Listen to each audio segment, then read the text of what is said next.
अबही तो झंख्या राजा राम के बियाहवा। अब ताहू झंख्या बारात जी। अबही तो झंख्या राजा राम के बियाहवा।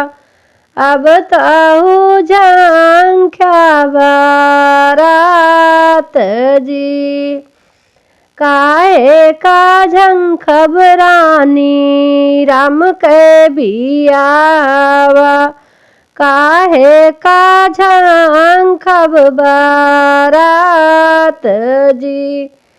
काहे का झंखब रानी राम के बियाहवा। काहे का झंखब बारात जी। राजा जनक घर कन्याकुमारी। हमरो राम बाटे कुमार जी। राजा जनक घर कन्याकुमारी। हमरे राम बाटे कुमार जी। के हमरे राम के पगिया सम्हारे। के ही सम्हारे बारात जी। के हमरे राम के मऊरू बेसाए। बिहसीनी घर का जाए जी। के हमरे राम के पगिया सम्हारे। के ही सम्हारे बारात जी। के हमरे राम के मऊरू सम्हा बेसाहे। बिहसीनी घर काए जाए जी। लक्ष्मण भैया जे मऊरू सम्हारी है। भरत सम्हारी है बारात जी। लक्ष्मण भैया हमरे पगिया सम्हारी है। भरत सम्हारी है बारात जी। राजा दशरथ जी है मऊरू बेसाई है। बिहसीनी घर काए जाए जी। राजा जनक जी मऊरू बेसाई है। बिहसी की घर काए जाए जी। मऊरू बेसाहन लागे राजा दशरथ। दाएं बाएं बोले लागे कागजी। मऊरू समारत राजा दशरथ। दाएं बाएं बोले लागे कागजी।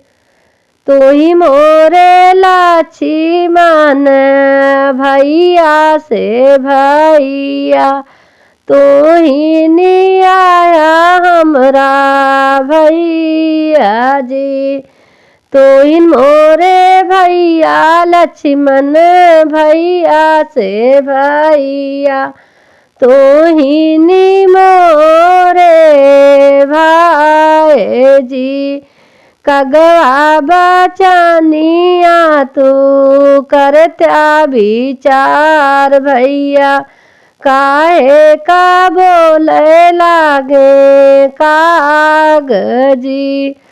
तोई मोरे लक्ष्मण कगवा विचार। काहे का बोले लागे कागजी। दान भाले पाऊ ब्यादा हेज भाले पाऊ ब्या सीता दोई जिया के चांद जी दान भाले पाऊ ब्यादा हेज भाले पाऊ ब्या सीता तो पाऊ ब्या सुकुमारी जी सीता भी आई घर का जब आऊ ब्या तुम काली खाबै बन बास जी सीता भी आई घर जब भैया आऊ ब्या तुम काली खाब बन बास जी अबही तो झंख्या राजा राम कबिया अब राजा झंख्यो बारात जी अबही तो झंख्या राजा राम कबिया अब राजा झंख्यो बारात जी